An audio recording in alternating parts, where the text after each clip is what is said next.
Graças a Deus. Vamos abrir as nossas Bíblias no livro de Mateus, Evangelho de Mateus, capítulo 7. Mateus 7.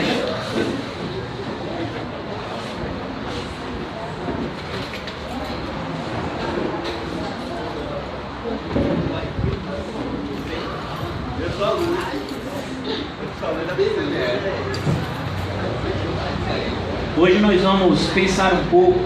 Semana passada nós terminamos a série que fizemos no livro de Ageu, e enquanto nós não iniciamos uma outra série, hoje aprove o Senhor nos direcionar a pensar um pouco acerca do caminho que nós estamos vivendo. Obrigado, meu filho. A Bíblia nos orienta que só existem dois caminhos. Embora nós vivemos em uma sociedade onde nós achamos que sempre temos muitas escolhas, prova disso é a quantidade de religião que a gente encontra no mundo. E mesmo, a gente fala isso com um grande pesar no coração, mas mesmo no universo evangélico, a gente tem tanta diversidade. Então, hoje você diz que você é evangélico. É muito comum, não sei se vocês já passaram por isso, mas eu particularmente já passei várias vezes. As pessoas perguntam, você é o quê? Eu sou evangélico. Mas você é o quê? É batista, é pentecostal, é presbiteriano? E aí normalmente a gente é da comunidade cristã, vida eterna, a gente está procurando seguir a Bíblia. Mas todo mundo quer saber qual é o rótulo que você usa. Porque mesmo no ponto de vista evangélico, é como se você tivesse vários caminhos.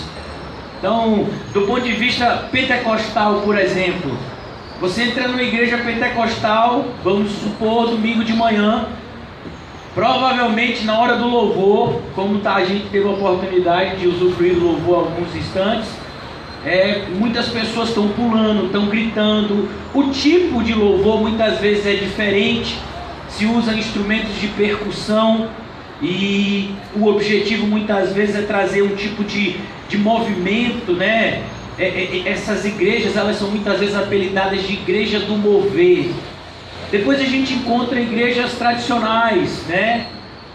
E nessas igrejas tradicionais, a figura normalmente é uma figura que busca, é um culto que busca contemplar todos as pessoas, fazer uma espécie de culto participativo. Então, no louvor de uma igreja tradicional, normalmente você vai ter um grupo de senhoras louvando, você vai ter um grupo dos homens, talvez um coral de homens, e aí no finalzinho você tem uma palavra bem motivacional. É assim que as igrejas tradicionais funcionam hoje em dia. Grande parte das igrejas tradicionais, elas são formadas de pastores psicólogos. E o intuito desses pastores psicólogos, que muitas vezes são profissionais da fé, eles têm carteira assinada e tudo isso, o intuito dessas pessoas é dar uma palavra de motivação para que você tenha como vencer a sua semana. Então a gente está diante dessa figura, a gente está diante dessa realidade, e eu nem vou falar do ponto de vista fora do Evangelho, eu estou falando agora do ponto de vista dentro do Evangelho. É como se a gente tivesse muitos caminhos. Então, você tem, por exemplo, igrejas onde o foco principal dessas igrejas é a cura. Então, normalmente são pessoas que estão passando por algum tipo de enfermidade, que elas são atraídas, ou tem algum parente passando por algum tipo de enfermidade, elas são atraídas até esses locais, como muitas vezes os católicos são atraídos aos lugares de romaria, com o objetivo de buscar a sua cura. Então, como eu disse a vocês, eu poderia ficar aqui dizendo dezenas de realidades de igrejas evangélicas hoje em dia, e essa sensação que ela produz é uma sensação muito equivocada, porque essa breve introdução, hoje nós vamos falar somente desses dois versículozinhos aqui de Mateus 7, que é o versículo 13 e 14.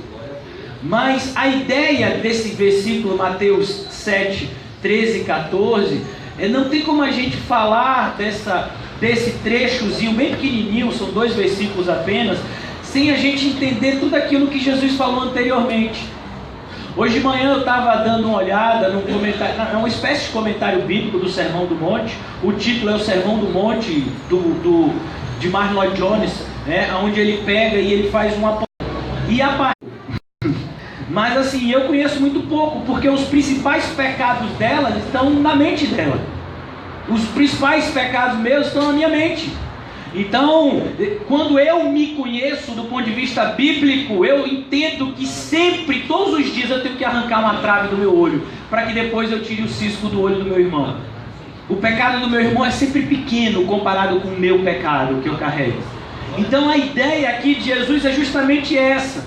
E então, depois desse preparativo de dezenas de versículos que Jesus fala nos capítulos 5, 6 e 7, ele chega agora a um ponto enigmático, a um ponto onde você vai ter que tomar uma atitude, você precisa se posicionar. E eu acho extremamente importante falarmos sobre isso, porque nós todos os dias enfrentamos uma dificuldade muito grande. Por quê? Porque nós aqui, do ponto de vista teológico, nós somos inclinados, a nossa teologia, principalmente a nossa soteriologia aqui na CCVE, nós somos reformados. Então ali tem, inclusive, as 5 solas da reforma.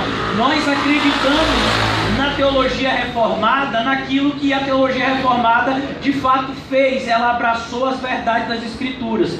Então, quando a gente olha para essa passagem aqui, a gente vai ter que tomar uma decisão. Mas muitas pessoas dizem: não, pastor, mas eu não vou tomar decisão nenhuma, porque a decisão é Deus que toma. Irmãos, eu quero te dizer mais uma vez algo que já foi repetido desse culto milhares de vezes ao longo desses 7 anos, que a soberania de Deus, ela não exclui a responsabilidade do homem. Então, quando você estuda a Bíblia, a gente percebe: Deus é soberano? Ele tem o controle, e é um termo que eu gosto muito. Quem usa muitas vezes esse termo é o pastor John Piper. Deus tem um controle exaustivo da sua criação. Não existe nenhum pó de poeira que Deus não esteja no controle. Mas a grande questão é que Deus exerce o seu controle na criação sem interferir na responsabilidade pessoal do homem. E é isso que deixa a gente muitas vezes assim, sem entender. E a gente não entende isso. Meu Deus, como é que pode a soberania de Deus e a responsabilidade do homem? Isso é a Bíblia. Assim como existem pontos como a Trindade. Como é que pode? É o único Deus, mas Ele é Pai, Filho e Espírito Santo. Mas como é que pode? Jesus Cristo e eu somos uma única pessoa, de tal forma que Ele é o cabeça e eu sou o corpo. Essa união é tão profunda que a própria Bíblia diz: é um mistério para nós que estamos desse lado da eternidade. Existem coisas que a Bíblia só vai nos explicar do outro lado da eternidade. Desse lado da eternidade, cumpre a nós saber apenas que elas existem e confiarmos nela. É o que nós estamos vendo aqui. Então, quando você diz para o irmão: irmão, escolha seguir a Deus. Ah, pastor, você está parecendo um arminiano. Não, irmão, é a Bíblia. O Senhor está dizendo isso. Você tem que escolher o caminho que você quer seguir. Ah, não, mas essa escolha já é feita por Deus. Eu sei que é feita por Deus. Do ponto de vista teórico, eu sei que é feita por Deus, mas do ponto de vista prático, a gente não consegue ver a ação de Deus, porque Deus age de forma invisível. Nós conseguimos ver as consequências do agir de Deus. Então, quando a gente fala: irmão, você tem que escolher hoje o caminho que você tem que seguir, isso é bíblico. Você tem que ter responsabilidade em relação às suas atitudes. Paulo vai dizer em Gálatas, ninguém falou tanto da soberania de Deus como Paulo. E Paulo vai dizer em Gálatas: olhe, cuidado, o que você plantar você vai colher. Mas e a soberania? Isso é soberania. O que você plantar você vai colher. Tem um videozinho na internet assim muito legal, que trata um pouco sobre isso, também de Martyn Lloyd-Jones, quando ele diz, o título desse vídeo, se você tiver a oportunidade de ver, são 10 minutinhos, se chama Você Vai Ter Que Lutar. Porque muitas vezes a gente tem essa ideia: não, Deus vai lutar por mim. Tudo que eu tenho que fazer é ficar quietinho na igreja. Tudo que eu tenho que fazer muitas vezes é assistir o culto, eu não preciso nem ir para a igreja. Tudo que eu tenho que fazer é fingir que eu acredito em Deus. Mas olha, o capítulo da Bíblia inteira que mais fala sobre fé é o capítulo 11 de Hebreus. E quando a gente vai ver a fé que está lá no capítulo 11 de Hebreus, a gente vai ver a fé sempre associada às obras. Pela fé, Enoque fez isso. Pela fé, Abel fez isso. Abraão fez isso. Moisés fez isso. Então a fé não é algo passivo do ponto de vista bíblico. A fé é algo ativo. Então, mais uma vez, Deus é soberano sobre todas as coisas, mas isso não exclui a sua responsabilidade em relação às suas atitudes, comportamentos e escolhas. Uma pessoa, por exemplo, como Davi, que adulterou, ele teve que colher as consequências do seu pecado. Deus não escolheu que Davi adulterasse. Foi Davi que escolheu adulterar. E Davi teve que aceitar as consequências disso.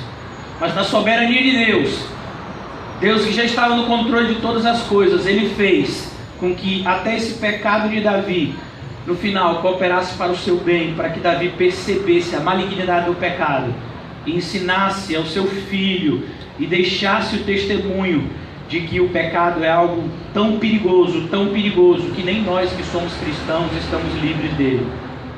A gente percebe, eu já conheci pessoas na igreja evangélica que dizem assim: não, eu não peco, eu sou uma pessoa santa, eu jejuo, eu oro e eu não peco. Você não peca? Só de dizer que não peca, você já está cometendo um dos maiores pecados, que é a mentira.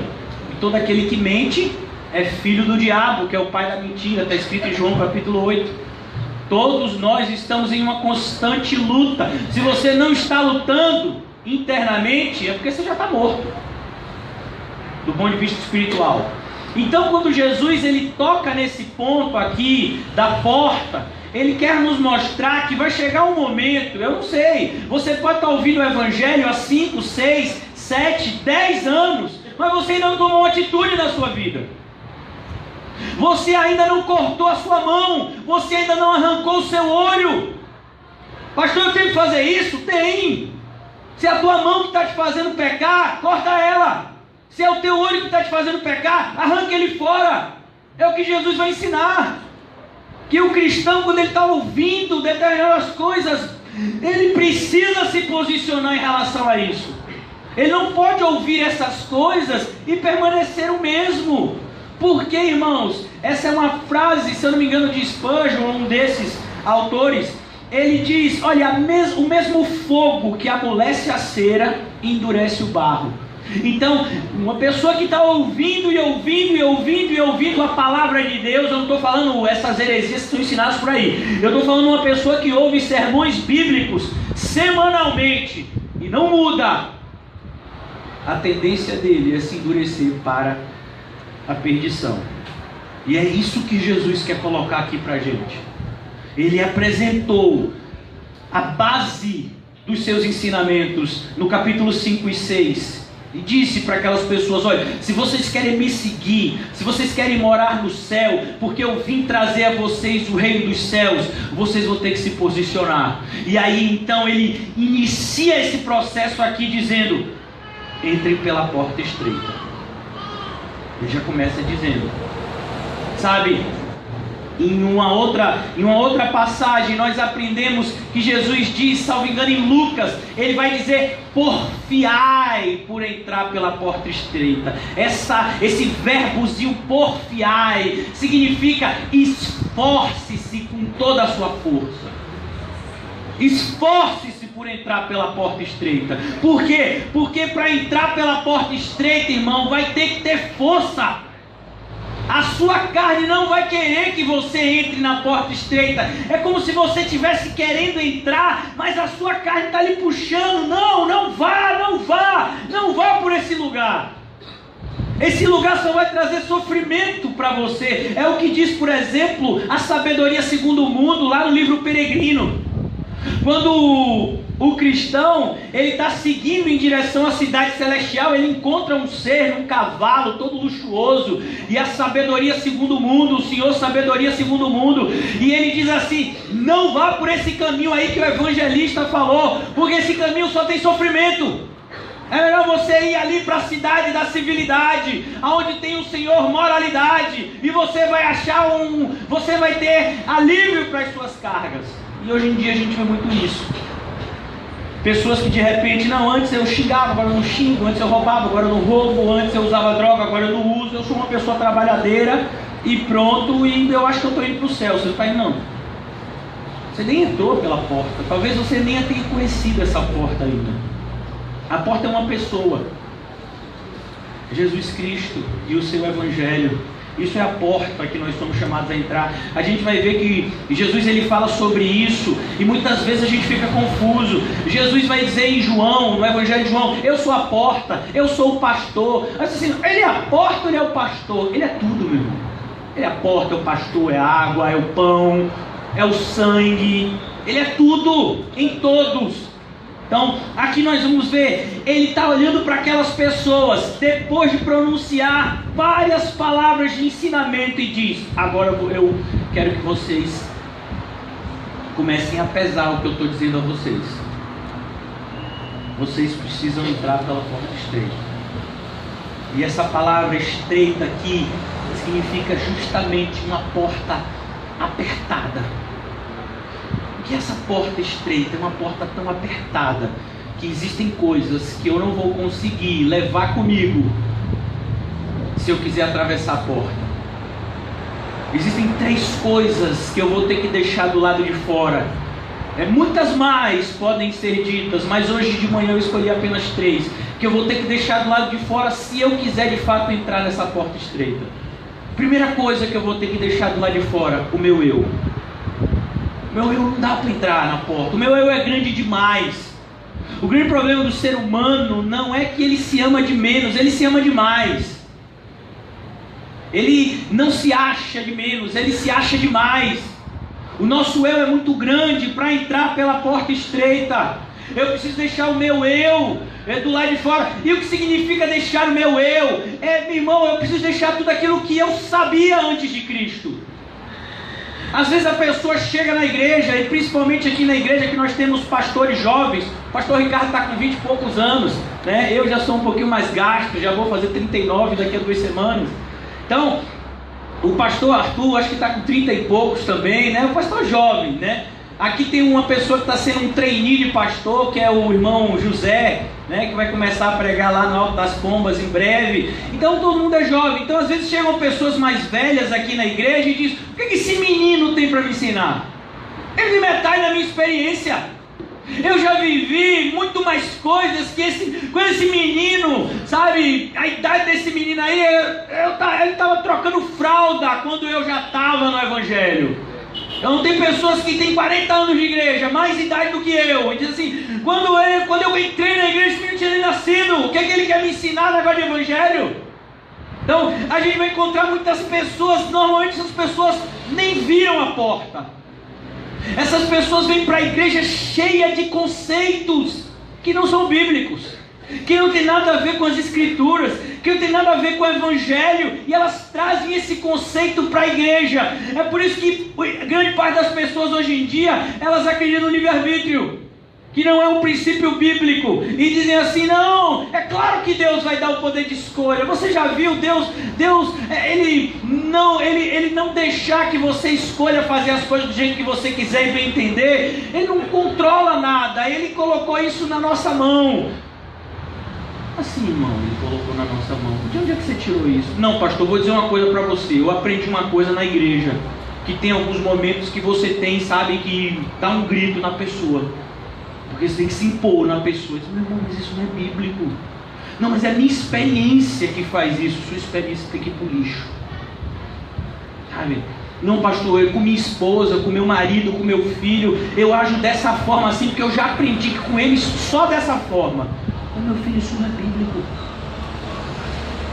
Não, mas eu tenho que agir dessa forma, porque minha filha, ela tem 8 anos de idade, a mais nova, e ela foi estimulada pelos próprios professores da escola e ajudantes da escola a se vingar. A coleguinha bateu nela, e aí ela virou para mim: meu pai quer dizer que eu vou voltar para casa apanhada? E eu digo: vai, você não é crente? Você não aprende isso em casa, que se alguém bater em você, você tem que bater de volta. Não. Se alguém bater em você, você tem que perdoar. Você tem que orar por aquela pessoa. Aquela pessoa que está batendo em você, ela tem algum problema. Com Cristo em primeiro lugar. Você tem que orar por ela. É minha filha. Eu sou homem, não quero ver nenhuma mancha em minha filha. Mas a minha vontade não pode prevalecer diante da vontade de Deus. Então, mas a gente vem para a igreja muitas vezes e a nossa vontade ainda está mandando. A prova disso muitas vezes são os louvores. Grande parte dos louvores, eles não glorificam a Deus, eles glorificam o homem. Grande parte dos louvores, eles não alegram a Deus, eles alegram a carne do homem. Pula, se mexe, faz assim, a vitória está chegando, vai ser desse jeito. E Deus está entristecido com esses louvores, mas o homem se alegra, a sua carne se alegra. Essas pessoas não entraram pela porta estreita. E eu falo isso com tristeza. A maioria dos evangélicos do mundo inteiro nem enxergaram a porta ainda, porque você só pode enxergar a porta se alguém lhe mostrar ela. Ela pode estar diante dos seus olhos, você pode passar por ela milhares de vezes sem enxergar que ela está lá. Só através da apresentação do evangelho verdadeiro de Cristo é que essa porta pode ser vista. A porta só pode ser vista quando alguém prega o evangelho de Cristo genuíno. Então, quando alguém traz uma mensagenzinha motivacional para você, é bíblica, isso não é evangelho. Você nunca viu a porta. A porta é Cristo, é a sua expiação perfeita, é a oportunidade que o homem tem de se reconciliar com Deus através do sangue de Jesus, acreditando que Ele veio ao mundo entregar a sua própria vida para que tenhamos vida nele. Isso é a porta. Jesus Cristo morrendo por mim, isso é a porta, é a primeira coisa que eu vejo na porta, a cruz de Cristo. Então o meu eu não pode entrar, o meu eu tem que ficar do lado de fora. Tudo aquilo que eu sabia antes de ver a porta, eu tenho que jogar no lixo, todos os meus conceitos. Eu não estou dizendo que você, de repente, você trabalha numa área de informática, de direito, de pedreiro, o que você fizer, irmão, não é que você vai jogar esses seus conceitos no seu trabalho. Eu estou dizendo que do ponto de vista religioso, nada disso se aproveita.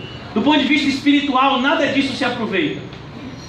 Eu não posso pegar as minhas experiências de vida e usá-las no espírito, porque a Bíblia vai nos mostrar que as coisas de Deus são loucuras para o homem. E as coisas do homem que são loucura para Deus, elas não se juntam. Segundo lugar, irmãos, quando eu atravesso, ou se eu quiser atravessar a porta, eu não posso trazer o mundo comigo. O mundo tem que ficar lá do lado de fora. Então eu não posso entrar para a igreja e querer que a igreja seja uma versão gospel do mundo. Então tudo aquilo que eu fazia no mundo, agora eu faço na igreja. Só que eu me sinto mais tranquilo porque eu estou fazendo na igreja. Então antes eu dançava funk no mundo, agora eu danço funk na igreja. Você tem dúvida? Bota na internet, funk gospel, vai aparecer um monte de vídeo. Sabe? Antes eu gostava das festas juninas. Antes eu gostava de tomar o meu licorzinho quando fazia lá. Eu não gostava, né? Graças a Deus, já não gostava daquela época. Mas assim, a pessoa gostava do licor, ela gostava de se vestir com aquele chapéu de vaqueiro, de vaqueira. E não, mas agora a gente tem o São João sem João. Você tem quadrilha gospel. Sabe? Tudo dentro da igreja. Então, a gente vive no mundo hoje em dia. A gente vive no universo evangélico, onde o mundo está completamente dentro da igreja. Dentro. Já fincou raízes. Então essas igrejas mundanizadas, elas nem viram a porta ainda. A gente vai ver, por exemplo, o caso de uma igreja, lá no livro do Apocalipse, a igreja de Sardes. Você tem nome de que é vivo, mas você está morta. Por quê? Porque você é mundana. Quem vive no mundo, quem ama o mundo, o amor do Pai não está nele. Todo aquele que ama o mundo, é amigo do mundo, constitui-se inimigo de Deus. Você quer entrar pela porta, deixa o mundo do lado de fora. Ah, mas aí agora e as coisas que eu gostava? Meu irmão, você vai ter que deixar de gostar. Sabe? Às vezes a pessoa diz assim: pastor, o senhor não gosta de chocolate? Não, eu amo chocolate. Todo tipo de chocolate. Eu amo sorvete. Eu amo doce. Sabe? Todo tipo de doce, bolo. Se eu entrar numa confeiteria, eu me lembro que na época que eu praticava atividade física e podia comer à vontade, eu comia uma bandeja de casadinho sozinho. Sozinho, era só pra mim. essa é minha parte. Eu separei 2 para vocês dividirem. Então, mas agora eu não posso fazer isso, porque eu descobri que faz mal para a minha saúde. Então, não é que eu deixei de gostar, não, eu descobri que isso é mal. Eu não posso comer desse jeito, doce. É a mesma coisa, o pecado não é bom, o pecado é ruim. Ele traz para você um prazer mortal. Você vai sentir prazer durante alguns minutos, segundos, mas depois vai morrer. Não vale a pena. Então o mundo tem ficado lá de fora, porque tudo aquilo que o mundo vem pra gente trazer, concupiscência dos olhos, concupiscência da carne, soberba da vida, e todas essas coisas não vêm de Deus. Então, você quer entrar pela porta estreita, deixa o mundo do lado de fora, não venha querer mundanizar a igreja. Teve uma época que eu ainda pregava em uma determinada igreja que eu não prego mais, e aí nessa igreja, a pessoa que estava dirigindo lá a igreja, eu creio que ainda dirige, infelizmente até hoje, ele disse: pastor, o pessoal estava querendo botar uma bola de boate aqui em cima, o que é que você acha disso? Eu falei: depende, você quer ir para o inferno? Coloca. Por quê? Porque essas pessoas queriam fazer um sabadaço, chamar os jovens da redondeza. Por quê? Porque naquela comunidade tinha os famosos bailes funks. Então assim, para concorrer com baile funk, a gente faz um sabadaço na igreja. Hoje em dia você tem DJ gospel, e aí você bota um DJ gospel lá sábado e traz os jovens para dentro da igreja. Qual o problema? O DJ é gospel, ele canta músicas de Deus. A maioria dos lugares são assim hoje em dia. Por isso que eu sou totalmente contrário a essa ideia de culto de jovens. O lugar dos jovens é aqui, aprendendo com os mais velhos o que devem fazer. Um culto só para jovens, não existe isso na Bíblia.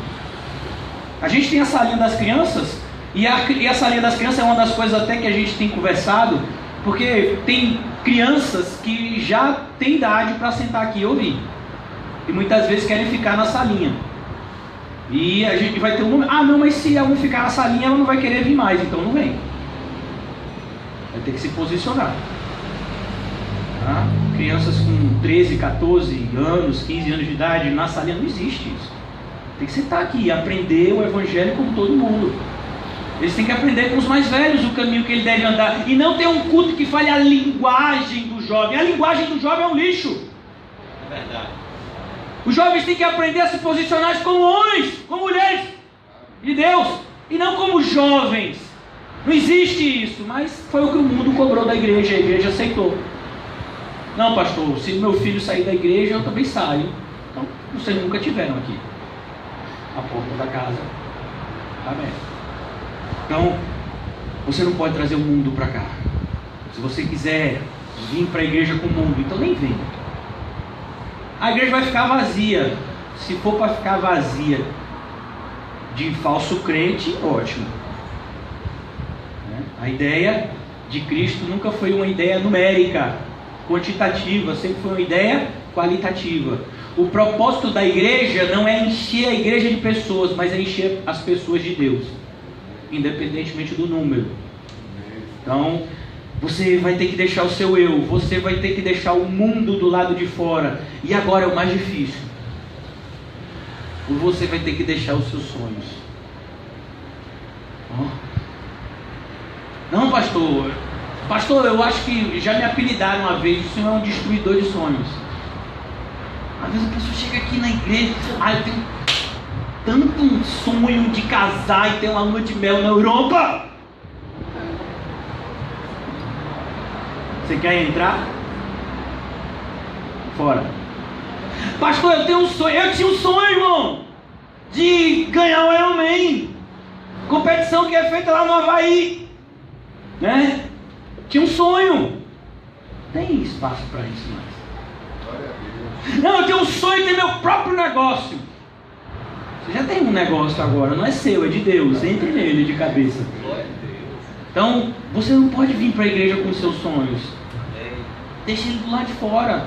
Sabe por quê, irmãos? Porque os seus sonhos são infinitamente menores do que os sonhos de Deus para você e para mim. Os sonhos de Deus para nós são melhores, muito melhores do que os nossos. E a igreja não é não é uma fada do dente. A igreja não é uma fada que você vem para cá para realizar os seus desejos. Não, a igreja você vem para negar os seus desejos. Jamais satisfaça a concupiscência da carne. E agora eu vou falar algo duro. Eu tenho o sonho de ser médico. Então desista da medicina agora. Se você foi chamado por Deus para glorificar a Ele na medicina, então faça. Mas se você tem o sonho de vestir um jaleco branco, compre um jaleco branco, vista e depois volte para o caminho de Deus.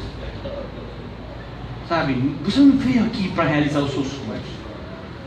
Você está agora entrando pela uma porta aonde tudo tem ficado lá de fora para que você se enquadre no projeto de Deus. Então a vontade que vale não é mais a sua, é de Deus. O saber que vale não é mais o seu, é o de Deus.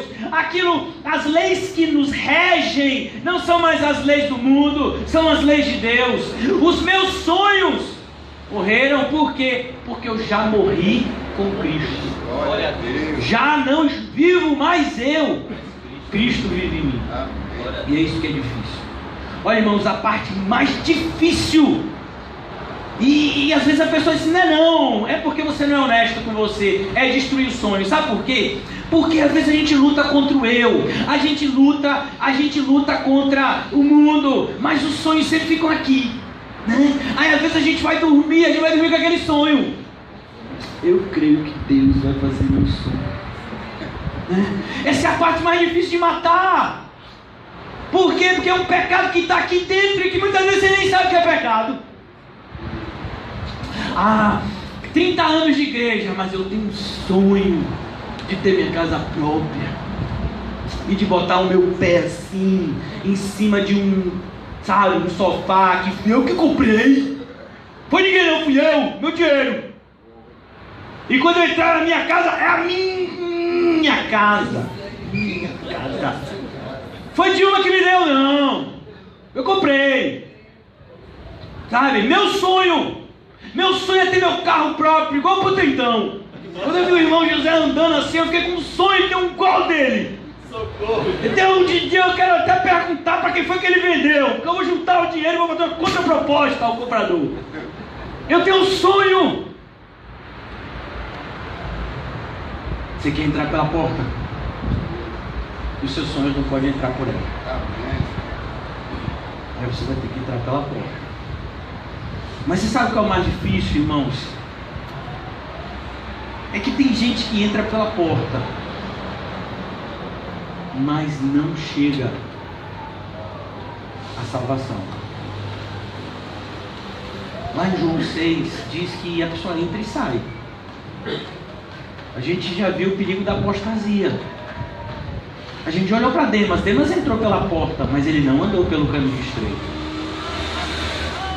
Sabe, entrar pela porta não é um fim em si mesmo, mas é o início de uma jornada que pode ser concluída ou não. É por isso que Jesus não para. Olha, entrou pela porta, tranquilo, essa não é a porta do céu, não ainda. Se você quiser chegar no céu, tem um longo caminho a ser percorrido. E deixa-me dizer, o termo que Jesus usa para caminho é muito mais forte do que o termo que Jesus usa para porta. Quando Jesus diz que a porta é estreita, ele está dizendo a porta é apertada, a porta é pequenininha. Mas quando ele diz que o caminho é apertado, é uma palavrinha no grego que significa, nesse caminho você vai se sentir pressionado de todos os lados. Nesse caminho você não vai encontrar nunca uma facilidade. Se teve facilidade e você se desviou do caminho, olhe para o seu GPS de novo. Nenhum momento. Nada vai ser fácil para o crente. Sabe como foi que Paulo colocou isso para os coríntios? Em tudo somos atribulados. Ele está falando do caminho. Nesse caminho é apertado, tudo é difícil. Fritar um ovo é difícil, esquentar uma água é difícil, chupar um geladinho vai ser difícil. Você se mela todo. Eu sou criança. Tudo é difícil. O ímpio faz as coisas com uma facilidade, mas você é crente, meu filho. Você acha que os demônios estão preocupados com os ímpios? Não, os demônios estão lá com o seu nome registrado lá na lista dele. Marcação. Demônio a homem, demônio a mulher. O demônio está lhe marcando. Ele está ao derredor. ele vai dificultar tudo na sua vida. Ou então ele vai tentar facilitar, que também é tão danoso quanto dificultar. Então aqui ele diz: entre pela porta estreita. E aí ele vai dizer: sabe por que você tem que entrar pela porta estreita? Porque existe uma porta que é larga. Você vai ver que o adjetivo, ele não diz simplesmente entre pela porta, como se existisse uma única porta. Ali tem uma porta, entre pela porta. Aqui, por exemplo, na igreja, a gente aprende que a porta é estreita desde quando a gente vem para a igreja, porque tem 3 portas aqui embaixo, 3 portões largos, né? E aí, qual a porta da igreja? É menorzinho, que você sobe uma escada. Profético isso, aleluia. Então, entre pela porta estreita. Ele tem que adjetivar a porta que você entra. Por quê? Porque existe uma outra porta à sua disposição. E essa porta, ele diz: pois larga é a porta e amplo o caminho que leva à perdição. E ele diz: está vendo que você tem que entrar pela porta estreita? Porque tem uma porta larga. Qual é a porta larga? A porta larga, meu filho, o seu eu não precisa ficar do lado de fora, ele vem junto. Na porta larga, os seus desejos vêm junto, o mundo vem junto, os seus sonhos vêm junto. A porta larga é uma maravilha. A porta larga, irmãos, é como a árvore do conhecimento do bem e do mal. Eu queria que você viesse aqui comigo rapidinho, se você puder, em Gênesis capítulo 3. Quando Eva olha para aquele fruto que ela não poderia comer, olha o que ela diz. Gênesis 3, a partir do versículo 6. Quando a mulher viu que a árvore parecia agradável ao paladar, ela olhou para o fruto e disse: rapaz, esse fruto deve ser gostoso. Quando diz que é agradável ao paladar, diz: esse fruto irá me satisfazer. É quando, por exemplo, eu não sei se vocês são dessa época, quando eu era pequenininho, eu tinha uns 9 para 10 anos, meu pai me colocou, eu e minhas irmãs, a gente sempre teve tendência a engordar, é uma questão de família, e meu pai botava a gente num monte de esporte. E aí depois de eu fazia futebol, natação, tênis. Aí eu sentava para esperar meu pai me buscar e eu pedia um Dust Miller. Você não sabe o que é um Dust Miller? É um sorvete com 3 bolas, calma de chocolate, leitinho e bota ainda uma cerejinha em cima, um Dust Miller. Às 3 horas de exercício foi embora. Então, aqui a mulher, ela olhou para o fruto e disse: um Dust Miller. É quando, por exemplo, a irmã Eliane, ela fez aquela torta de limão. Foi no aniversário, acho que do pastor Arthur, não foi? Aniversário do pastor Arthur. A gente olhou para aquela torta de limão e disse: rapaz, é gostosa. Você nem comeu, mas já olhei, já bati o olho. É de Deus. Então, quando a mulher viu a árvore, parecia agradável ao paladar. A porta larga é assim. Você olha para a porta larga e você diz: rapaz, essa igreja deve ser boa. Todo mundo está feliz lá dentro. Quando a pessoa vem aqui para ser CVE, que pega o povo descendo e diz: rapaz, não entra naquela igreja nem morto. O povo desce de lá. Vai ser que tomou uma surra do pastor. Eu não vou não, meu filho. Mas aí você vai para uma igreja, meu filho, que todo mundo desce assim, dando glória, recebendo vitória. Você diz: essa eu quero ir. Essa eu vou. A irmã falou que é dando glória, recebendo vitória, eu estou atrás da minha. Então a porta larga é assim. Ela é agradável. A pessoa vai para uma igreja, como por exemplo, tem uma igreja, ela foi fundada, se não me engano, na Austrália, e ela tem alcançado o mundo inteiro. E ela está chegando aqui no Brasil, não sei se já chegou. A grande dificuldade dessa igreja é que ela precisa alugar mega salões. O nome desse ministério é Hillsong. Então, eles que têm essas canções internacionais evangélicas mais famosas são deles. Eles já venderam centenas de milhões de cópias de DVD e CD. E eles têm um ministério. Recentemente, uma das líderes desse ministério se apresentou como homossexual, né? Uma mulher. E eles são bastante famosos. Então, o foco deles é alugar uma espécie de casa de show. E aí eles têm aquele jogo de luzes, aquele som bem pop rock que a juventude, o pessoal gosta bastante. E aí no final eles falam umas palavrinhas assim meia boca, usando versículos bíblicos para motivar você. Todo mundo sai dessa igreja: rapaz, minha igreja é massa. Tem uma igreja também aqui no Brasil, que apesar de ter ditos em inglês, ela foi fundada por um brasileiro, Bola de Neve, que se eu não me engano, o slogan é em Jesus nós confiamos. Ele fala isso em inglês, né? In Jesus trust, alguma coisa assim. Trust in Jesus, uma coisa assim. Mas eles são brasileiros, tirados a ingleses. Então, você vai para uma igreja dessa, meu irmão, é todo mundo com o seu piercing. Tem um camarada que tem 50 piercing na cara, a calça rasgada, ele chega lá com o skate dele embaixo do braço, cheio de gíria, e aí todo mundo fala, Jesus é legal, Jesus é isso, Jesus é aquilo, é massa, é aquilo outro. Então vai para essa igreja, rapaz, gostei tanto daquela igreja. Claro, o mundo está lá, mas sabe como você vai gostar? Então, a porta larga é assim, ela é agradável ao paladar, ela satisfaz a nossa carne. Eu gosto dessa igreja. Claro que você gosta, ela está satisfazendo sua carne. Ela toca o louvor que você gosta, o pastor fala o que você quer ouvir, os irmãos estão buscando a mesma coisa que você está buscando, que é a satisfação pessoal. É por isso que você gosta dessa igreja de porta larga. E aqui ainda em Gênesis 3, era atraente aos olhos. Aqui está falando de desejo. Atraente aos olhos, desejo. Então, a porta larga ela é atraente aos olhos. Então, é uma igreja que vai te dar desejo de ir nela. É como, por exemplo, a pessoa chega lá, né? Aqui, pega o microfone aqui e diz assim, não, eu queria dar um testemunho. Qual é o testemunho? Quando eu cheguei aqui, meu marido estava fora de casa, tinha um mês. O pastor orou, ele voltou em casa em 3 dias. Parece mãe de Ara, né? Essas cartomantes, né?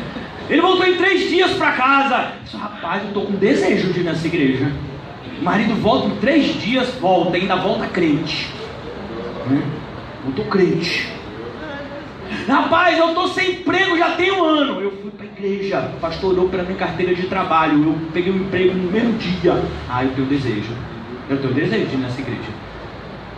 Eu estava 1 ano sem trabalhar. E aí o pastor chegou, orou na carteira de trabalho e foi mesmo, na mesma semana. Na mesma semana aqui, eu provo para você que eu estou empregado aqui. Eu sou empregado da Odebrecht. Não foi o irmão Dudu que arranjou para mim. Não foi o Odebrecht que me chamou. Está aqui, carteira assinada.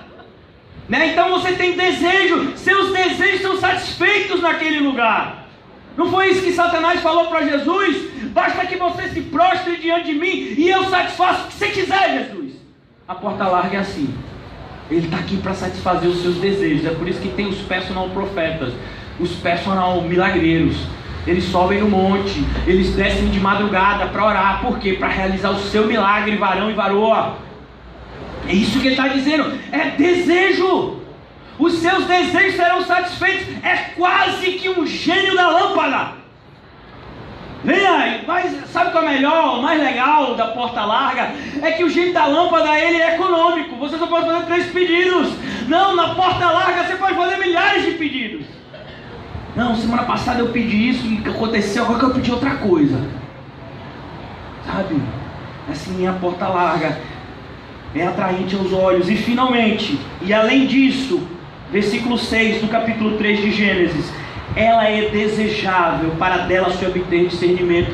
Irmãos, as pessoas que vão para a igreja de porta larga, elas acham que lá na porta larga está o conhecimento. Uma vez, eu e o irmão João, a gente gostava de BR. Ah, meu irmão, se você não sabe o que é BR, você nunca foi do falso evangelho. BR é batalha espiritual. Só que a gente chamava na intimidade. Rapaz, achei um livro de BR muito legal. E assim, rapaz, achei uma conferência de BR, 4 horas, um herege chamado Daniel Mastral. Ele falava de tudo que você imagina, meio de Bíblia. Falava lá que os cananeus, os jebuseus, era tudo povo pagão, e ligava isso com uma série de religiões de ocultismo. E para você quebrar a macumba, você tinha que fazer uma outra macumba gospel. E aí ele ensinava aquilo, parecia que era de inteligência aquele negócio. Lixo. Tem uma americana muito famosa no Brasil, chamada Rebecca Brown. Os seus livros estão entre os livros mais vendidos no Brasil e no mundo. Só heresia. Então você lê aquelas coisas e parece assim, não, é verdade. É verdade, parece que o que ela está falando tem sentido. Tem uma outra mulher também, muito famosa nos Estados Unidos, e os seus livros são vendidos aqui no Brasil. As mulheres, pelo menos algumas que eu conheci, idolatravam essa mulher. O nome dela é Joyce Meyer. Ela é uma pastora norte-americana, tem vários livros escritos, tem um desses livros dizendo assim, não sei o que, vista salto alto e coma chocolate. Tem um livro desse que é bem diabólico mesmo. né? E ela, o público alvo dela são as mulheres que não entendem nada de Bíblia, mas acham que entendem e querem entender menos ainda lendo os livros dela. Foi numa livraria evangélica, você vai achar vários títulos dessa mulher e você vai passar bem longe. Então, porque é assim que a porta larga faz. Quando Paulo chegou em Corinto, Paulo diz: olha, eu vi logo, quando eu cheguei aqui eu percebi que tinham dois grupos. Os gregos buscavam sabedoria. A Grécia é o berço da filosofia que significa o amante do saber. Então todo mundo quer provas intelectuais e filosóficas e históricas e comprovações a respeito da existência ou não de Deus. Não, Paulo disse: eu não vim aqui fazer isso. Foi um desses homens, se eu não me engano foi Agostinho. Agostinho, o que você faz quando uma pessoa diz para você que não acredita na existência de Deus? Ele disse: eu não faço nada, eu vou pregar o evangelho para outra pessoa. Mas essa pessoa, Agostinho, ela disse que não acredita na existência de Deus. Ele disse: eu não vou falar nada para ela. Por quê? Porque se ela não acredita na existência de Deus, nada do que eu fale para ela vai mudar. Mas e aqueles que acreditam em Deus? Eu não preciso provar que Deus existe, porque nada do que eu mostro para eles vai mudar também. Eles já acreditam que Deus existe. A gente não precisa provar que Deus existe ou não. Não precisa de sabedoria intelectual. Não, tem provas. Tem até um pessoal assim que é bem estudioso assim, da igreja presbiteriana, que gosta de pegar, né? Principalmente quando está falando da criação. Irmão, eu fui chamado para pregar o evangelho. Até quando eu for pregar sobre a criação, que hoje vai ser o tema que, se Deus permitir, estarmos lá. Hoje à noite eu vou estar em uma outra cidade pregando o evangelho com o pastor Ricardo. E hoje, amanhã à noite, e eu vou falar sobre a criação e outras coisas. Eu não vou partir do ponto de vista de provar que Deus criou. Não preciso provar isso. A Bíblia já diz que Deus criou tudo isso e para mim é suficiente. Então a gente tem que tomar cuidado. A porta larga é que atrai as pessoas através de palavras persuasivas. Paulo vai dizer: quando eu fui até com você, eu não usei palavra persuasiva. Eu falei uma verdade dura de se ouvir. Mas se você for vivificado pelo Espírito, você vai ouvir, você vai aceitar.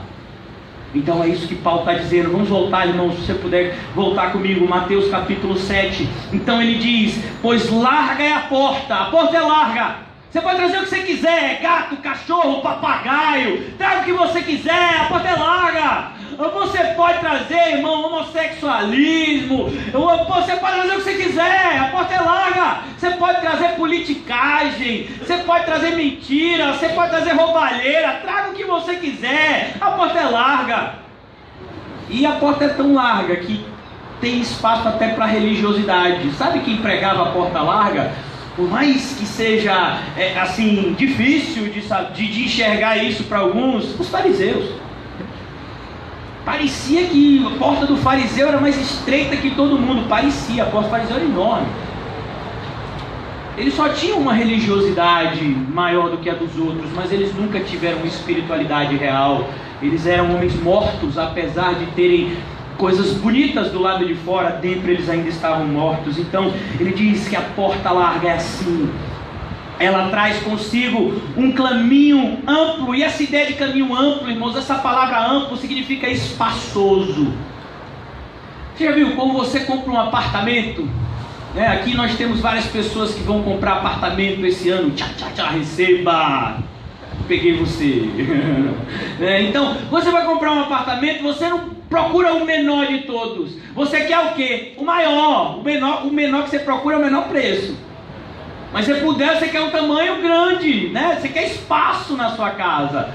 Você quer espaço. Para que você quer espaço? Sei lá, de repente eu quero jogar bola na minha sala. Deixa lá. Então a pessoa procura um apartamento espaçoso. Porque a ideia de espaçoso, irmãos, traz consigo a ideia de quê? De conforto.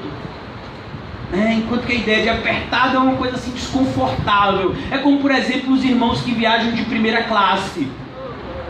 Então você vai, por exemplo, nos Estados Unidos. O pastor Ricardo vai pregar nos Estados Unidos. Ele só prega em outros países. Diz que essa nossa missão, quem vai ser o portador da palavra sou eu. Ele vai dar cobertura espiritual.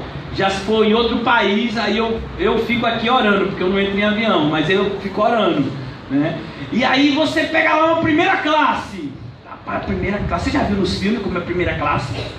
A cadeira desse tamanho, eu não sei, nunca fui, né? Desse tamanho a cadeira assim, você reclina, você pode pedir a comida que você quiser, essa comida chique assim. Aí você vai na classe econômica, a cadeira é assim, ó, apertadinha, se a pessoa de fato, você chega com o nariz, está na cadeira da frente, e o nariz do outro está aqui na sua carcunda.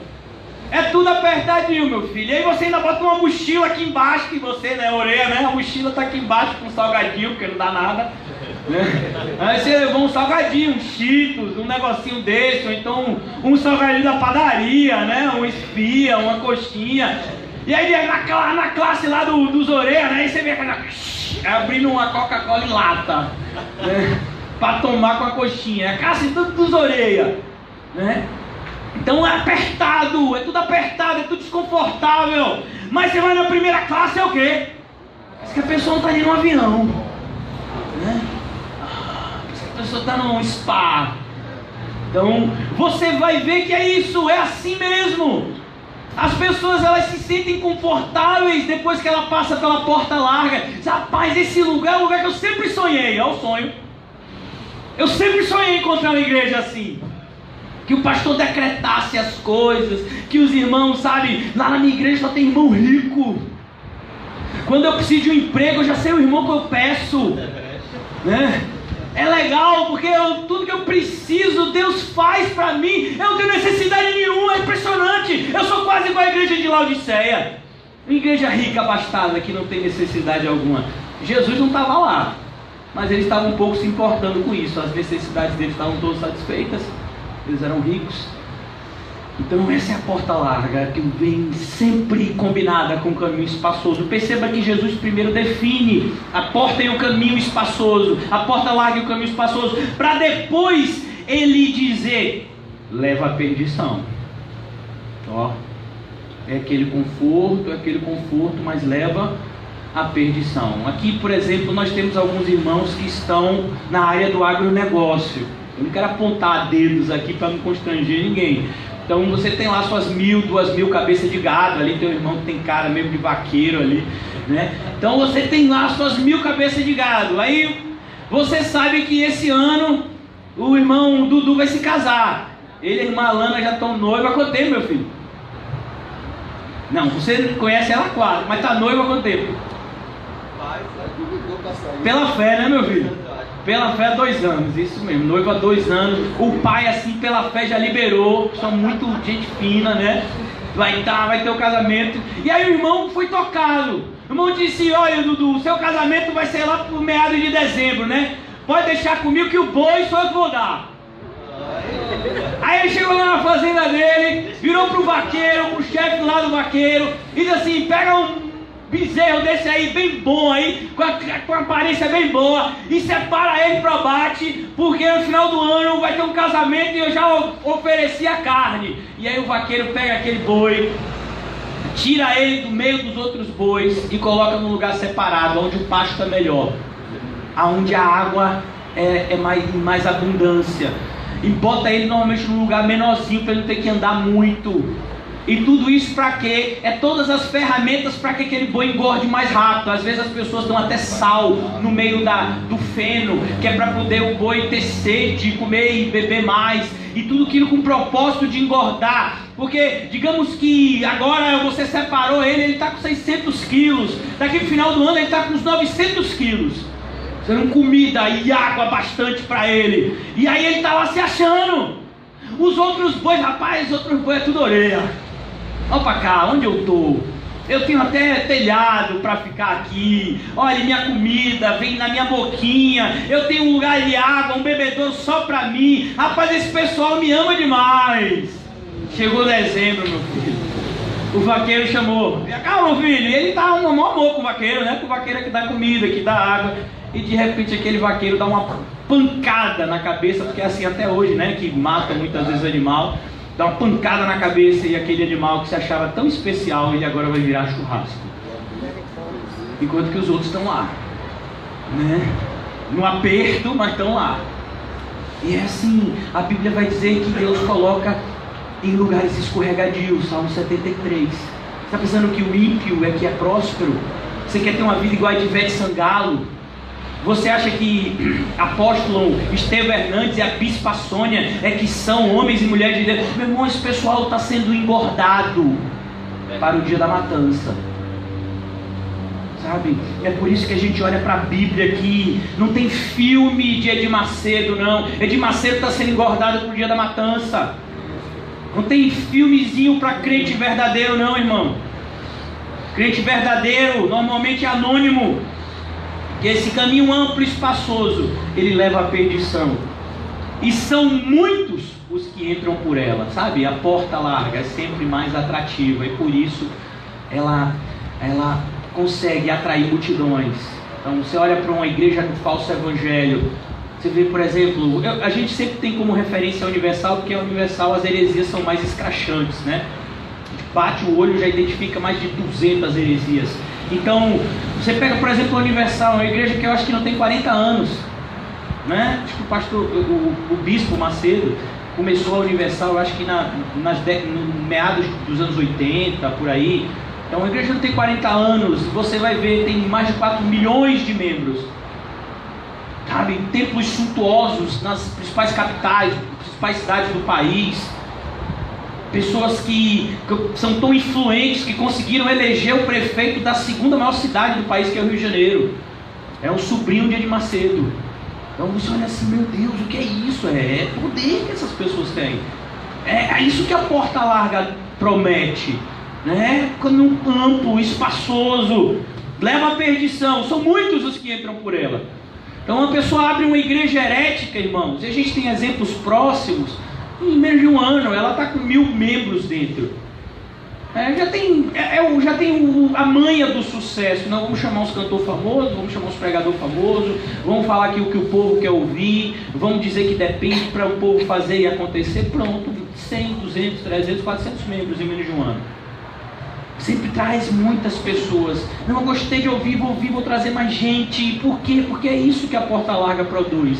Essa sensação de conforto, de prazer, de satisfação, como a gente viu.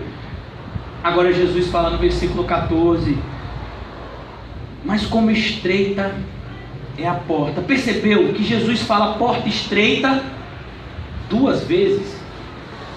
Por quê? Para lembrar para você que a porta é estreita. Eu não sei se você já se esqueceu do versículo anterior. Eu vou lembrar agora desse versículo para você.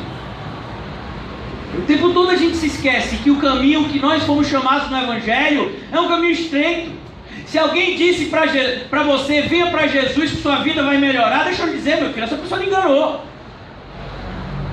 Venha para Jesus e esteja preparado para enfrentar as dificuldades que essa escolha traz consigo. Quando Jesus diz, só pode me seguir quem renuncia a tudo, toma a sua cruz, é porque Ele está dizendo exatamente isso. E quando você, de fato, se propõe por entrar por essa porta que Jesus oferece, você já tem que saber que ela é estreita, que ela não vai dar para você entrar por ela, juntamente com o seu eu, com os seus sonhos, com o mundo e com tantas outras coisas mais, que poderíamos falar aqui essa manhã. Como estreita é a porta, então a porta é estreita. Jesus mais uma vez define, eu quero te dizer, a porta é estreita. Talvez você tenha se esquecido do versículo anterior para esse, a porta é estreita. Por que Jesus diz que a porta é estreita? Porque versículos antes, Jesus vai dizer, por exemplo, você tem que amar o seu inimigo. Porque se você amar só os que te amam, você é igual ao ímpio. Ó, percebeu como a porta é estreita? Jesus vai dizer no capítulo 6, perdoe as ofensas de todos que te ofenderem, senão também você não vai ser perdoado. Eu tenho que perdoar tudo. Tem que perdoar tudo. Senão você não vai ser perdoado em nada. Olha como é estreito o caminho. É muito estreito o caminho, irmãos. Jesus está falando da importância.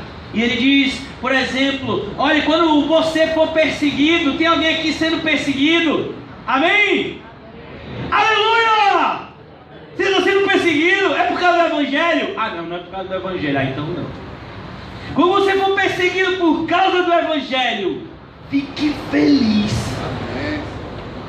Às vezes o mais difícil de ser perseguido é ficar feliz no meio da perseguição. Às vezes você se sente oprimido, né? Eu estou roubando essa pessoa de uma pessoa, estou roubando essa expressão de uma pessoa. Às vezes você se sente oprimido, né? Por alguma coisa. A pessoa chega, sabe? É como, vou dar um exemplo aqui, hipotético. O marido chega em casa cansado do trabalho, são quase 11 horas da noite, e a esposa vira para ele e diz assim: você não trouxe nada gostoso para mim? Eu queria um sorvete. A marido é homem de Deus. Aí o marido faz o quê? Ele pega a chave do carro com a cara desse tamanho. Nossa, se eu não fosse crente. E aí ele entra no carro e ele passa primeiro. E sai. Aí chega lá, pega o sorvete e volta. E aí quando ele diz: ai, de baunilha? Eu queria de chicabon. Chocolate. Sabe? E aí você fica com a cara desse tamanho. E aí Deus está dizendo: mano, não adiantou nada. Como assim não adiantou? Fui lá, comprei o sorvete. E tem mais, ainda fui lá pegando chicabon também. Mas você fez de cara fechada, não pode. Tem que fazer com alegria. E aí, meu amor, quer mais alguma coisa? Quer um... Como é o nome daquele leite em pó para botar em cima? Tem que oferecer, né? Eu vou fazer um duchimilha para você, peraí. Então, sabe, quando a Bíblia diz que o caminho é estreito, ele está falando de algo prático, irmão. Você acha que é fácil para a esposa muitas vezes suportar um marido que chega em casa depois de um dia de trabalho e está com a cabeça explodindo? E a primeira pessoa que ele vai descontar tudo, quem é? A mulher chega e diz assim: boa noite. Por quê? Você não sabe o meu dia? Nem vou. Aí o que a mulher vai fazer? Se a mulher for crente, ela vai preparar uma comidinha. Aí ela vai chegar por trás do marido, não é com a faca não, e vai fazer um cafuné. E vai dizer assim: meu amor, deixa eu tirar seu sapato. E vai chegar com o quê? Com leite de rosas ou com hidratante. Vai dizer: vou massagear os seus pés, enquanto você come aqui um petisco que eu trouxe pra você. Ai! E ela ainda vai dizer pro marido o quanto ela se sente especial por Deus ter dado aquele marido pra ela. Ai, que coisa! Não tô entendendo, mulher. Não é normal que vocês fazem, mulheres. As mulheres que estão aqui não estão acostumadas a fazer isso? Não! Não acredito. Não estão acostumadas. Percebeu que o caminho é estreito? É, estreito. Abraão, meu filho, não era, sabe, uma flor. Abraão já tinha um momentozinho de Abraão, mas Sara era meu Senhor. Ó, a Bíblia vai elogiar Sara por conta dessa atitude dela.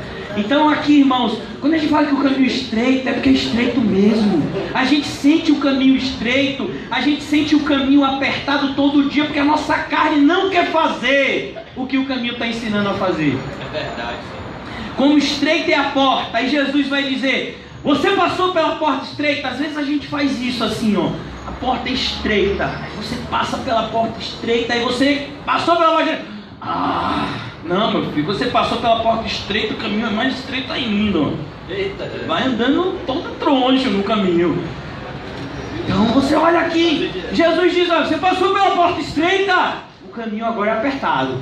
E como eu disse a vocês, a palavra que Jesus usa é uma palavra diferente, para estreito e para apertado. Mais uma vez, a palavra estreito dá a ideia de pequeno, de difícil. A ideia de apertado dá a ideia de tribulação, de pressão. Você se sente pressionado de tudo quanto é lado. Sabe, esse é o caminho que o Evangelho propõe para a gente. Você veio para o Evangelho, amém? Amém. A partir de agora tudo vai ser difícil na sua vida. Vai ser difícil o seu emprego, vai ser difícil o seu casamento, vai ser difícil o relacionamento com seus filhos, vai ser difícil o seu relacionamento com Deus. Quando você era hipócrita, você orava 3 horas. Agora que você é crente de verdade, você não consegue orar 3 minutos muitas vezes. Sem dificuldade. cheio de pensamentos, assim, meu Deus, mas na época que eu estava no falso evangelho, eu dobrava o joelho, esquecia o tempo. Agora que eu conheço a verdade, é tão difícil orar. É claro, porque é agora que você começou a orar. É agora que você começou a orar. Antes você não orava. Antes você apresentava uma lista de compra para Deus, e sua oração não passava do teto. Por isso que a Bíblia vai dizer em Romanos 8, é tão difícil para o cristão orar, é impossível para o cristão orar, se não fosse o Espírito Santo intercedendo por nós, muitas vezes com gemidos inexprimíveis. Então, ele diz, o caminho é apertado, tudo agora vai ser mais difícil. Ah, pastor, antes de eu me converter, minha vida sentimental era tão melhor. Claro, você era ímpio! Claro que sua vida sentimental era melhor. Meu relacionamento com as pessoas era melhor. Claro que era melhor. Os servos das trevas chamavam, porque você também era das trevas. Agora você anda na luz. E se você anda na luz, você agora vai ter amigos que se tornam inimigos, parentes que se tornam pedra de tropeço. Tudo vai ser mais difícil. O caminho é apertado. O caminho traz consigo uma pressão indescritível. E, irmãos, aqui a gente tem que...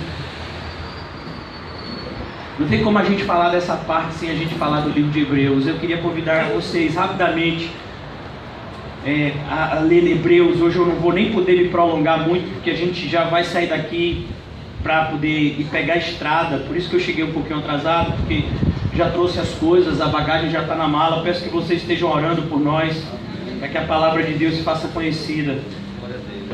Então, aqui Hebreus capítulo 10.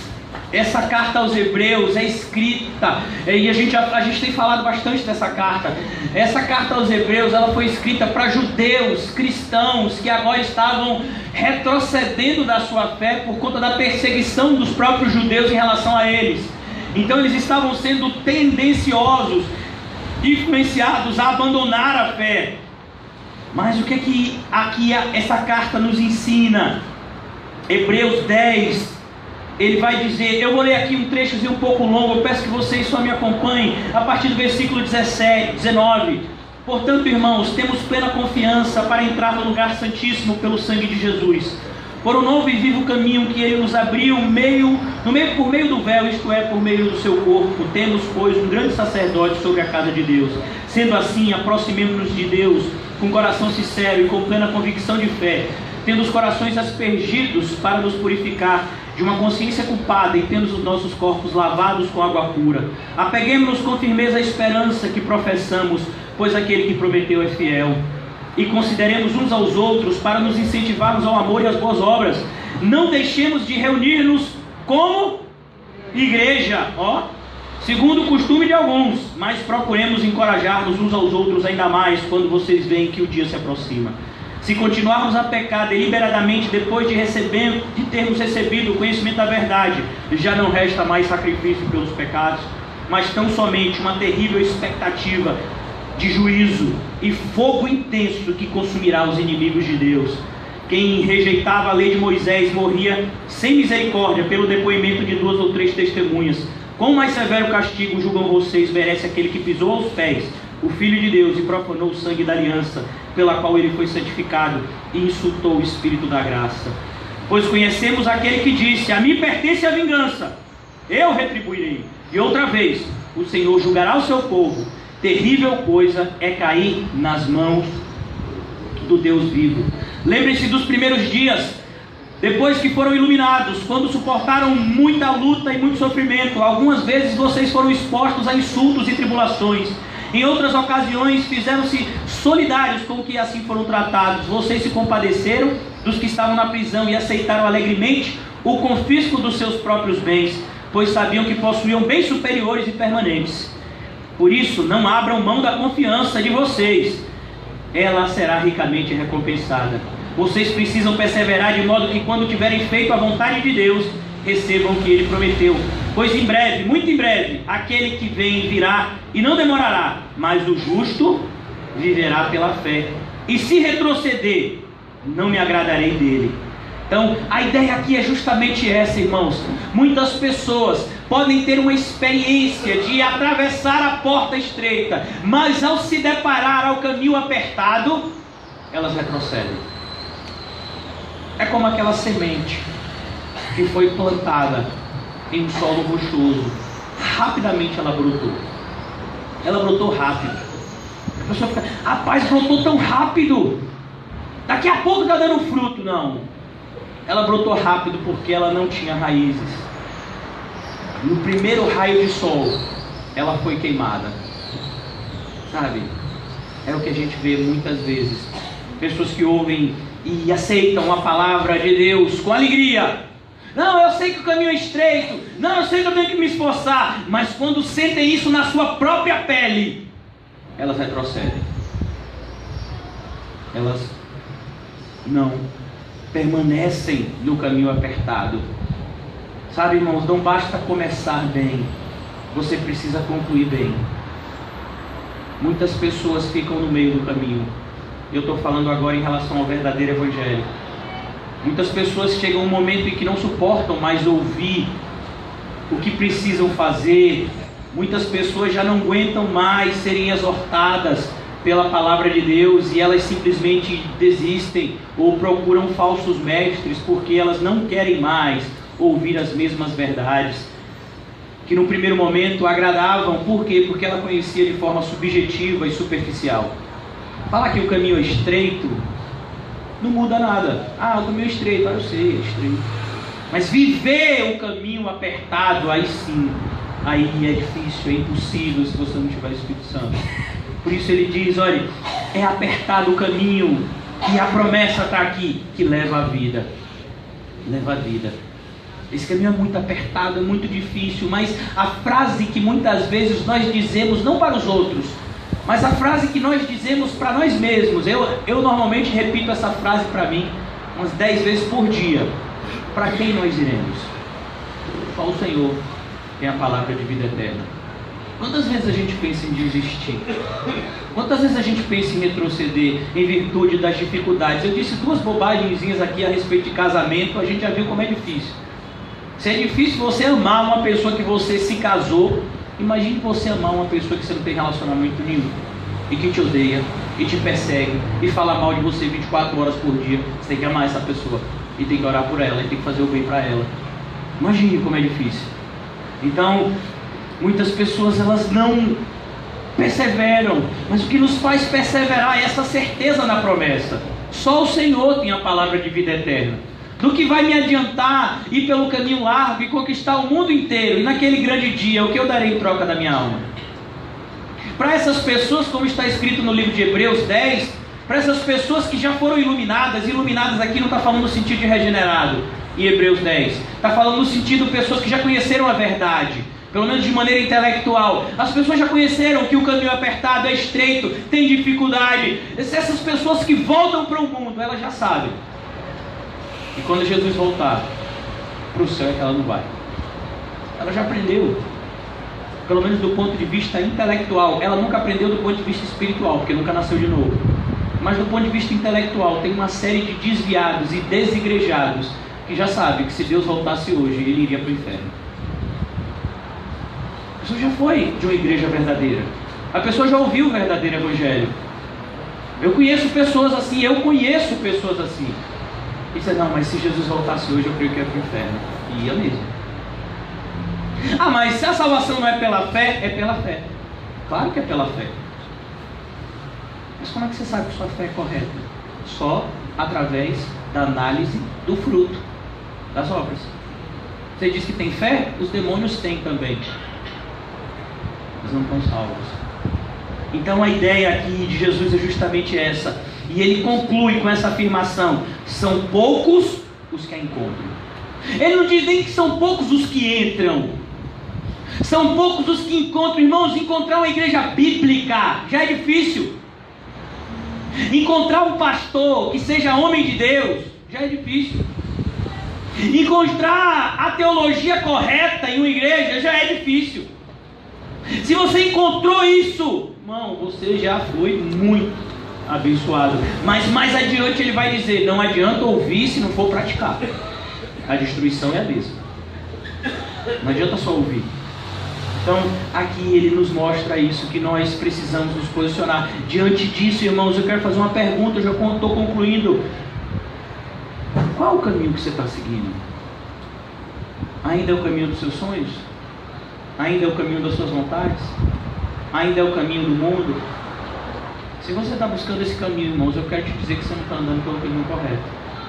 E que mais cedo ou mais tarde você vai ter que se deparar com essa triste realidade das noivas, das virgens imprudentes.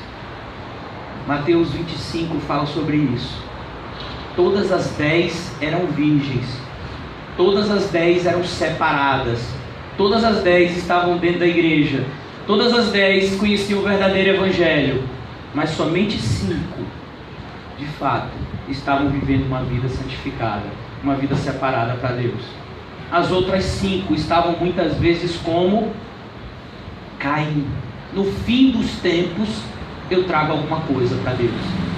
As outras, elas não se preocuparam. Vai que o noivo chega de noite, eu tenho que ter azeite mais aqui na botija. Não, a gente leva qualquer coisa. Se faltar azeite, depois a gente dá um jeito. Não, irmão, não tem esse negócio de dar um jeito, não. Eu não sei se eu estou salvo, não, mas quando eu estiver perto da morte, eu dou um jeito nisso. Você dá um jeito nisso? Por que você dá um jeito nisso? Então, você tem que saber se você é salvo hoje. Você é chamado a viver uma vida de salvo, e não uma vida com essa incógnita: será que eu estou salvo ou não? Olha o desespero, irmão. Sabe, é por isso que o pastor Ricardo voa de avião, porque ele tem essa certeza da salvação. Se cair o avião, céu. Mas uma pessoa de repente que não crê, ele está lá no avião, e o piloto fala: irmãos, alfivela em posição, que a gente vai ter aqui um negócio difícil. Vai pegar o quê? O camarada tá: rapaz, é inferno, é o fogo vindo de lá. O camarada é crente, mas ele não tem certeza da sua salvação. Quem passou por um exemplo desse foi John Wesley. John Wesley tem até no filme dele, filme de John Wesley. Ele estava atravessando para os Estados Unidos para evangelizar lá os índios. E teve uma grande tormenta. Era muito comum o naufrágio de navios naquela época, né? As embarcações não eram como as de hoje. E ele está lá e tinha os moravianos. Os moravianos eram pessoas assim, estilo puritano, né? Pessoa puritana assim, creia em Deus de todo o coração. Não tinha às vezes o intelectualismo oxfordiano, mas era uma pessoa que tinha fé verdadeira. E aí eles estavam, a cabine deles era uma de frente para a outra, unicamente separado por uma cortina. E o capitão vira para John Wesley e diz assim: irmão, se você tem fé, vá para a sua cabine orar para o seu Deus, viu? Porque agora só Deus para livrar a gente dessa tormenta. E John Wesley desce, aí ele fica lá com o pessoal lá da igreja dele, e de frente está os moravianos. E aí o navio estava lá, naquele negócio de vira de não vira. E numa dessas ele olhou para o outro lado e estava todo mundo feliz. Estava todo mundo louvando a Deus, orando com a cara de alegria, enquanto que do lado de John Wesley estava todo mundo desesperado, roendo as unhas: e aí agora, vamos morrer. E aí quando passou a tormenta, que a tormenta passou, ele foi conversar com o pastor lá dos moravianos. Cá, meu irmão, não entendi a sua. Olha, o navio está para virar, a gente ia morrer, e vocês estão louvando a Deus como se tivesse ganhado na Mega Sena. Ele disse: foi mais ou menos assim que a gente estava sentindo, que já estava chegando a hora de ir para o céu. E é tudo que a gente almeja. Não é não? Porque a gente vive as dificuldades aqui na terra, não é com o desejo de morar no céu? Ou será que a gente tem o desejo de que aquela história de Highlander seja verdadeira e a gente vive eternamente aqui na terra? Quando eu assisti Highlander pela primeira vez, eu acreditei. Rapaz, eu vou procurar uma coisa aí que eu viver com espada, 200, 300, 400 anos aqui na terra, Highlander, sem envelhecer. Não existe isso. O homem vai viver no máximo 120 anos e depois ele vai morrer. Ele vai se encontrar com o Criador. E muitos vão se encontrar para a perdição, como a gente viu aqui. Poucos é que de fato vão se encontrar para receberem a glorificação, que é um estado de vida impensável para nós, indescritível para nós, mas que a Bíblia diz que vai existir. Pois todos aqueles que Deus predestinou, a este chamou, aos que chamou, justificou, aos que justificou, glorificou. Vai chegar o seu dia, vai chegar o meu dia. Por isso que o Senhor vai dizer, sabe, João Batista foi o maior homem nascido de uma mulher. Mas mesmo João Batista, o maior homem nascido de uma mulher, se pegar o menor do reino dos céus, é maior do que ele. Então você pode pegar um irmão aqui que tem pouco conhecimento teológico, mas é um crente verdadeiro. Meu caso. Então você não tem muito conhecimento teológico e você vai para o céu. Meu filho, quando você chega no céu, você já sabe mais teologia do que Calvino, do que L.C. Sproul, do que esses homens, sabe, que estudaram, do que R. Pombal eu não sei, porque o saber dele é diferenciado. Mas assim, você pega os maiores J.I. Packer, os maiores teólogos da terra, mas um crente genuíno que chegou no céu já sabe mais de Deus do que todos eles. Então, por isso que a gente quer chegar no céu. E deixa eu dizer, sabe essa luta que a gente tem contra o pecado aqui? Quando chegar no céu não existe mais. Amém, glória. Sabe esses desejos carnais que a gente tem aqui, de comer bobagem, de fazer bobagem, lá no céu a gente não vai ter mais. No corpo glorificado a gente só vai ter vontade de fazer aquilo que é bom e agrada a Deus. Vai ser tão maravilhoso passar a eternidade com esse Espírito de amor, de alegria, de bondade, benignidade, longanimidade, todo o fruto do Espírito vivendo de maneira plena em nós. Amém. Agora de vez. Então, irmãos, é por isso que os cristãos, eles desejam ir para o céu. A terra não tem nada que atrai os cristãos, porque enquanto a gente está na terra, a gente só encontra concupiscência, olho, carne, soberba da vida, luta. No mundo tereis aflições, na terra o caminho é apertado, a porta é estreita, mas a gente almeja chegar à vida, a verdadeira vida que nos está disponível no céu.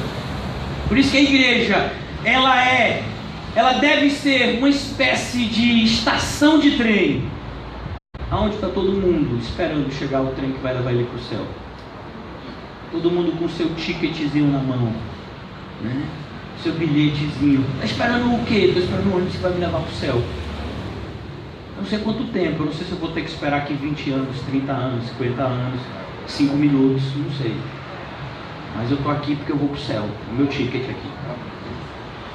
Então isso é igreja, um lugar onde as pessoas são preparadas aqui na terra a morarem eternamente com Deus no céu. Que o Senhor nos ajude. Que o Senhor nos ajude a analisarmos as nossas escolhas desse ponto de vista, da porta estreita e da porta larga.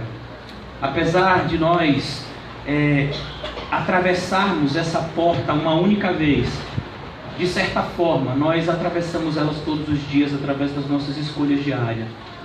Então, quando eu estou diante de um problema, quando eu estou diante de um questionamento, eu posso fazer isso da forma certa e da forma errada. Eu posso fazer isso pela porta larga e pela porta estreita. Então, o meu relacionamento com o meu cônjuge, eu posso ir pela porta estreita ou pela porta larga. O meu relacionamento com o meu emprego, eu posso ir pela porta estreita ou pela porta larga. No meu relacionamento com a igreja, eu posso ir pela porta estreita ou pela porta larga. Todos os dias. E não quer dizer que, não, eu escolhi ir para a porta estreita, mas isso aqui eu vou pela porta larga. Não, irmãos. Ou você está 100% na porta estreita, ou você nunca atravessou ela. Então, não, isso eu vou fazer pela porta estreita, isso eu vou fazer pela porta larga. Não, se tiver qualquer porta larga, anula toda a porta estreita. Toda. Não sei se vocês já fizeram prova de concurso. Tem um tipo de prova de concurso que quando você erra uma questão, anula uma questão que você acertou. Não sei se vocês já fizeram, não sei qual é a banca que faz dessa forma. Mas então tá lá, então normalmente é verdadeiro e falso.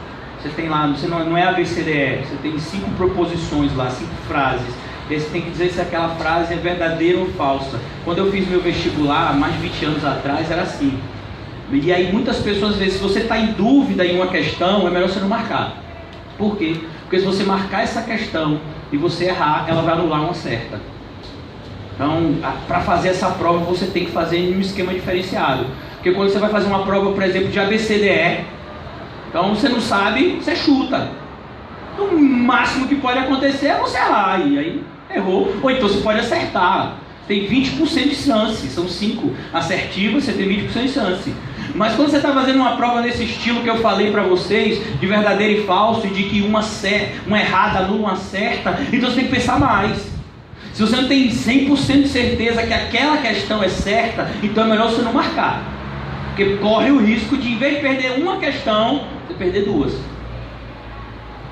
Então, aqui é a mesma coisa. Se você não tem certeza que essa escolha que você vai fazer é do caminho apertado, é melhor você não fazer. Uma vez o irmão veio me dizer: pastor, eu tenho que escolher isso ou isso ou isso. Eu escolho o quê? Nada. Deus não falou nada para você por enquanto, não escolha nada. Porque se você escolher o caminho errado, vai quebrar a cara.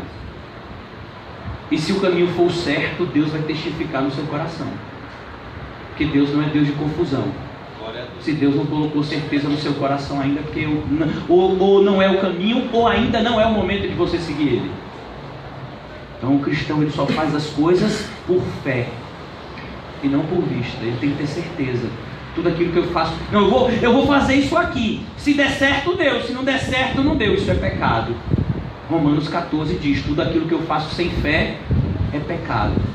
Eu não sei se Deus quer que eu vá pregar ali. Eu fui convidado a pregar nesse lugar já tem quase 1 ano. Eu aceitei o convite tem pouco tempo. Eu fiquei orando muito tempo antes. Então, por quê? Você tem que ir por fé. Deus me mandou nesse lugar falar sobre isso aqui. Não, eu acho que eu vou lá e que Deus vai... Não, então eu não vou. Se eu só acho, eu não vou. Porque eu achar é perigoso. E eu quero concluir com esse versículo. Muitos caminhos aos nossos olhos se parecem direitos, mas são caminhos de morte. Percebeu? Como o caminho largo é perigoso. Você está fazendo escolhas que aparentemente estão dando prazer para você aqui nesse momento, mas que logo logo você vai trazer consigo as consequências maléficas dessas escolhas ruins que estão sendo feitas hoje. Mais uma vez, a Bíblia diz: não se engane, tudo aquilo que plantar é o que vai colher. Esposa não está tratando o marido do jeito que deve tratar, não acha que você vai colher coisa boa, não vai. Marido, você não está tratando a esposa como deveria, não acha que você vai colher coisa boa, não vai. Filhos, esses dias um irmão, eu estou chamando de irmão pela fé, está num outro estado, está numa outra cidade congregando em uma igreja que não é bíblica, e essa pessoa me ligou para tirar dúvida e disse assim: pastor, eu recebi um ensino que honrar pai e mãe significa só dar dinheiro para eles quando eles estiverem precisando, tá certo isso? Eu digo: tá. Você quer ir para o inferno? Não, então o que significa honrar pai e mãe? Significa tratar o seu pai e sua mãe de uma forma diferenciada de qualquer outra pessoa, e diferenciada até de você mesmo. Você tem que obedecer o seu pai, amar o seu pai, tratar ele com carinho e respeito que ele merece. Ah, mas só quem merece isso é Deus. E seu pai merece aqui na terra, porque Deus colocou ele como seu pai. E se ele mandar você fazer alguma coisa, você faz. Você só não vai fazer aquilo que for contrário à Bíblia, mas se for contrário à sua vontade, você mata a sua vontade e faz. Isso é honrar pai e mãe. É isso, é? Eu digo: é. Ah, eu pensei que era só pagar, dar um dinheirinho se ele estivesse precisando. Não, é isso que a Bíblia fala, que nós precisamos seguir o caminho estreito. Por isso que o caminho é apertado, por isso que a porta é estreita, porque necessariamente vai exigir de nós todo o esforço para que possamos chegar ao final dessa jornada dizendo aquilo que o apóstolo Paulo disse: eu combati o bom combate, eu acabei a carreira, eu aguardei a fé, e agora eu sei que a minha coroa já está reservada. Vamos orar. Senhor, muito obrigado por nessa manhã falar conosco, Senhor, aquilo que necessitávamos ouvir.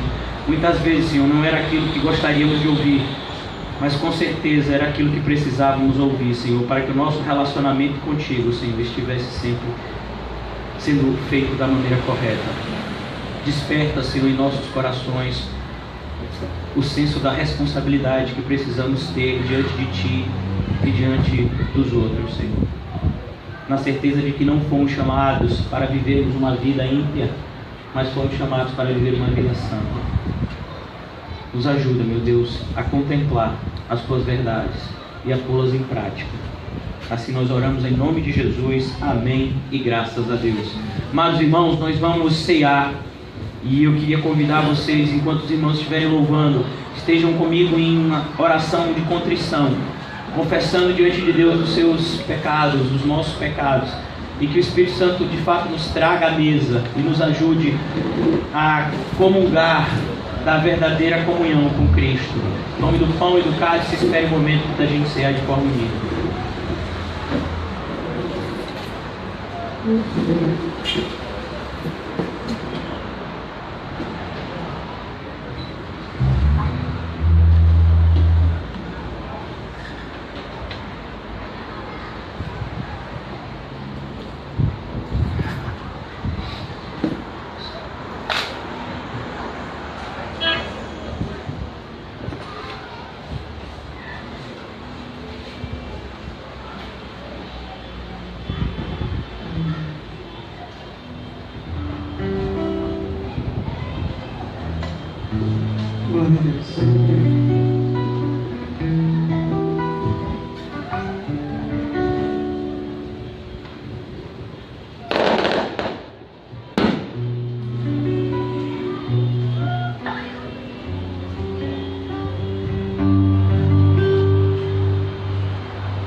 recebi do Senhor o que eu também vos entreguei, que o Senhor Jesus, na noite em que foi traído, tomou o pão e logo após haver dado graças, o partiu e disse: isto é o meu corpo que é dado por vós, fazei isso em memória de mim.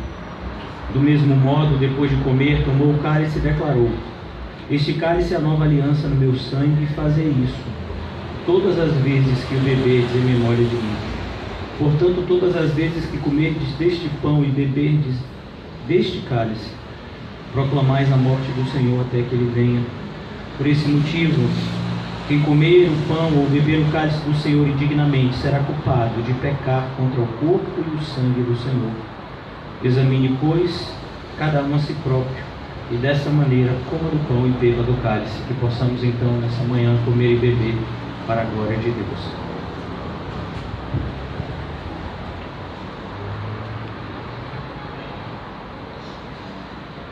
Nosso Senhor Deus e querido Pai, muito obrigado por mais uma vez nessa manhã demonstrar o teu amor corretivo, Senhor, nas nossas vidas. Muito obrigado, meu Deus, porque o Senhor não nos tem abandonado as nossas paixões e concupiscências, mas o Senhor tem nos exortado dia a dia, Senhor, para que possamos cada vez mais andarmos pelo caminho da santificação e santidade, sem a qual ninguém verá o Senhor. Ó Pai, nós clamamos, continua, meu Deus, a nos corrigir, tanto pela Tua palavra, Senhor, quanto pelo Teu Espírito, Senhor. Ajuda-nos, Senhor, a cada vez mais tomarmos a forma de Cristo e perdermos a forma desse mundo, Senhor. Abre os nossos olhos espirituais, mantém os nossos ouvidos sempre atentos, Senhor, aos Teus ensinos, aos Teus direcionamentos. Ó Deus, não permita que sejamos enganados, nem por Satanás e nem pelo próprio coração, pelo nosso próprio coração, mas que a Tua verdade seja, Pai, o que de fato ela o é, lâmpada para os nossos pés e luz para o nosso caminho. Despede-nos, Senhor, nessa manhã, debaixo dessa comunhão santa, nos ajuda a andar sempre sobre ela. Pai, em especial nós oramos por essa viagem que iremos fazer, Senhor, para pregar o Teu Evangelho, que o Senhor possa nos levar e nos trazer em paz. Que desde já, Senhor, o Senhor possa preparar os solos onde a Tua semente há de ser germinada, Senhor. Nós não podemos fazer nada de nós mesmos, nem eu, nem o pastor Ricardo, Senhor. Mas o Senhor pode tudo, em todos. Por isso, Deus, nós clamamos a Ti. Oramos também pela vida dos irmãos que onde ficar, Senhor. Oro pela vida, Senhor, do pastor Arthur, do irmão José. Que o Senhor derrame graça, Senhor, para que eles sejam de fato portadores das Tuas mensagens, Senhor, para nós. Continua, meu Deus, guiando os nossos passos para cada vez mais perto de Ti, Senhor. Em nome de Jesus, amém e graças a Deus. Amados irmãos, estejam orando por nós. O estudo de amanhã à noite, é o irmão José que vai me substituir. E terça-feira, o estudo que normalmente é à tarde, terça-feira eu vou dar o estudo à noite.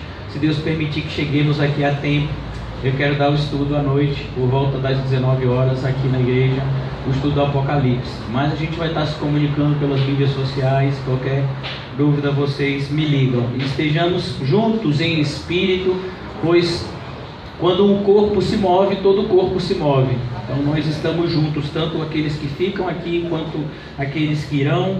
Nós devemos estar nessa união espiritual inseparável, nessa ligação inquebrável. Amém? Amém.